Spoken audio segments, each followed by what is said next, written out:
I threw out all the hype and had Buzz and them board up the place. That ought to convince Benny that we really shut it down. The T-bone steak, the seafood platter, and the fried jumbo shrimp. Hey, girl, you gonna eat your cornbread? Oh, Trevor. Don't say nothing. We got this. Well, this is none of your business, gentlemen. Shane's our business. We're the guard. I love you, Hammer.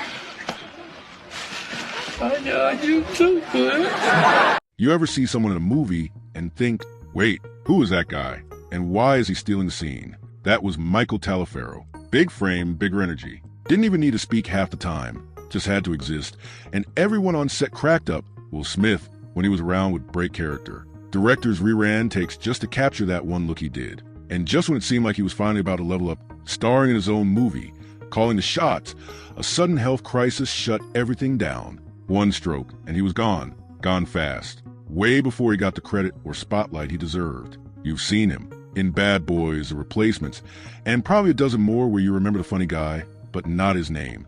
That's him, Michael Taliferro. He made it from Florida football fields to big-time movies without any Hollywood hookups. He didn't come in through the side door. He kicked it down, wearing a grin and probably telling a prank story while doing it. But Hollywood took its time with him, gave him the sidekick slot, the tough guy with a punchline role, while he was plotting something much bigger behind scenes. So, why did more people hear about him until after he died? Why was his final movie, the one he wrote and directed himself, never even released? And what was it about this guy that made everyone around him feel like they were part of something bigger? Because the full story? It's wild. And it might just change how you look at every scene he ever touched. Michael Taliferro was born in Fort Worth, Texas, on August 23, 1961. The house was loud, gospel-heavy, and full of rules. His mom, Ethel, didn't play around.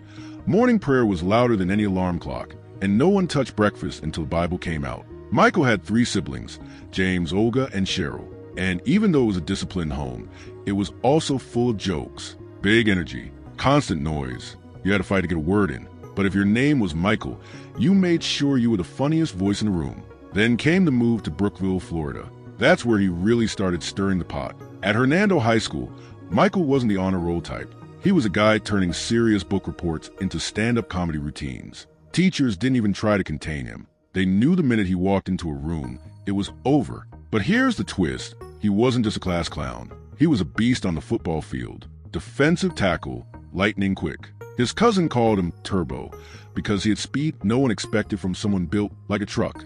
On the field, he dominated. Off the field, he kept everyone laughing. After high school, he gave football everything, full commitment. But something was off. It didn't light him up. He was playing the game, but his heart was somewhere else, somewhere with lights, scripts, cameras. So he walked away. No drama, just a decision. Acting was a dream. He packed up, moved to California, and started from scratch. No agent, no connections, just raw energy and a face that made casting directors lean forward. Then boom, he gets spotted on the street by Tony Scott. Yes, that Tony Scott. He lands a role in The Last Boy Scout. One scene in and people start asking, who is that guy? It wasn't just his size or his voice. It was that rare combo, intensity and comedy. He could go from scary to hilarious in half a second, and that got him noticed fast. From there, the gigs started stacking. Blue Hill Avenue, Rude Boy, Hustle and Heat, solid parts, but they didn't break him wide open. He was showing up, doing the work, and making an impression,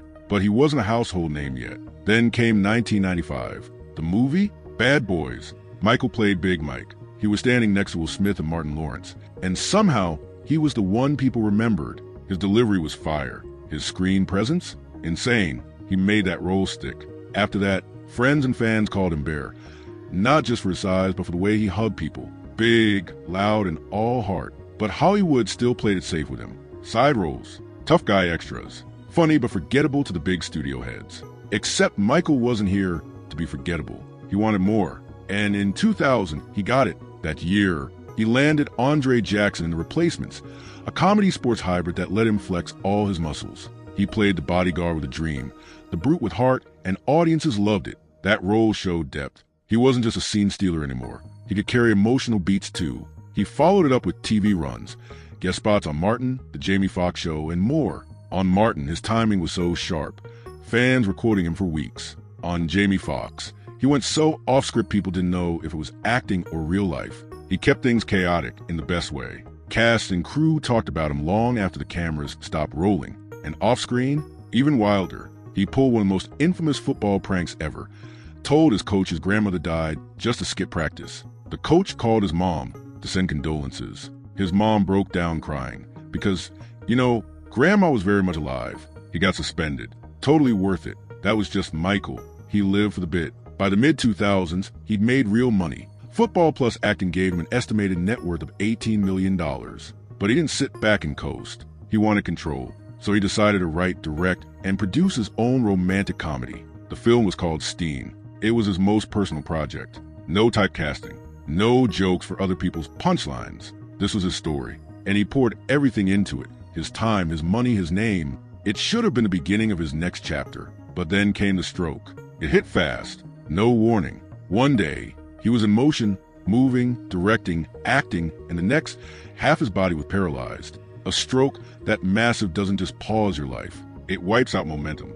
Michael tried to recover. Everyone believed he would. He always bounced back. But this time he didn't. On May 4th, 2006, Michael Taliferro died, just 44 years old. And just like that, Steen never got released. The dream stayed in the vault. When people heard the news, it hit hard. Not just fans, directors, castmates, crew members. They weren't just mourning an actor. They were mourning the guy who brought life to every space he entered. He wasn't the guy who asked for attention. He earned it. The room shifted when he walked in. Every room. He wasn't controversial. He didn't feud or flame out. His career didn't end in scandal. It ended because his body betrayed him. That's what stung. Hollywood waited too long to give him the shot he deserved. And by the time it started happening, the clock had already run out. Imagine what could have come next. More roles, sure, but more mentorship too. Michael was building things. He was pulling in fresh talent, lifting others up. That was his mission. He was just getting started behind the camera. And then, gone. All that potential just erased. So why isn't his name better known? Why didn't Steen ever get picked up? And if it had, would things have been different? Would he have finally broken through that side character glass ceiling? Or was Hollywood always going to keep him in the funny muscle guy box? And be real, how many actors do you know who can make people laugh just by existing? And here's where things get even more surprising. Michael wasn't just acting and joking around. He had layers, deep ones. He wrote poetry, not for Instagram, real, handwritten stuff. Steen was based on one of those poems, a love story with heart and nuance. He kept his notebooks close, tucked them by the bed, brought them on set. That wasn't a public thing. That was personal, quiet, just for him. He also cooked like a pro. His gumbo, legendary. Cast and crew begged for it, literally. Some people showed up to set just to see if he brought food. And when he did, everyone swarmed. He fed people, told stories, played old football memories like they were stand-up sets. That was the vibe he created. He made people feel seen. The nickname Bear, that came from the way he hugged. Lift you off the ground, squeeze the air out of you hugs. He didn't do side pats or half handshakes. He made it count. And get this, he once convinced a teammate that their car got stolen. Spoiler, he'd just move it across the field. That prank got him banned from team meetings for a week. Totally worth it. He also brought family to the set. Always. If he could, they were there. His mom, his siblings, sometimes even childhood friends. That wasn't just a flex. It was a reminder. He never forgot where he came from. Michael Taliferro didn't chase Hollywood fame the usual way. He did it with grit, jokes, hugs, and homemade gumbo. And he left behind something rare, an energy people still talk about today. So what would you have done in his shoes? Switch careers midlife? Take those risks? Would you write your own movie if the industry kept sidelining you? And if you did, what would it be about? Drop your answer in the comments. We want to hear how you would have handled that crossroads. And if Michael's story hit you like it hit us, hit that like button. Subscribe for more stories that go deeper than the headlines. And tonight, go stream one of his movies. Seriously, watch The Replacements. Watch Bad Boys. Watch anything with his name on it. Remember the guy who never needed a punchline to steal the whole scene. Michael Taliferro may be gone, but what he gave, that joy, that fire, that hug you till you crack energy, that's still here. Let's keep it alive.